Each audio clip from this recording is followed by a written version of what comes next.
Lors du premier démarrage d'un routeur, et c'est pareil pour un switch, il faut s'assurer d'avoir connecté un PC sur le port console pour visualiser le démarrage de l'iOS et commencer la première configuration du routeur.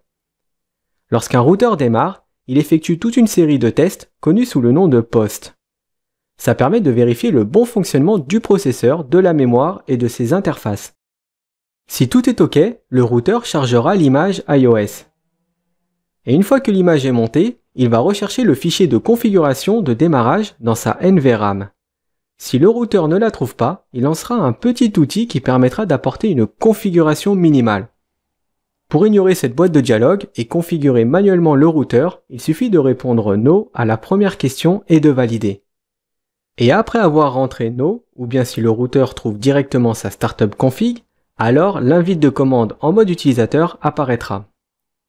La commande Show version permet de vérifier le statut du routeur. Pour vérifier la configuration en cours d'exécution du routeur, c'est-à-dire la running config, il faut utiliser la commande Show running config. L'une des principales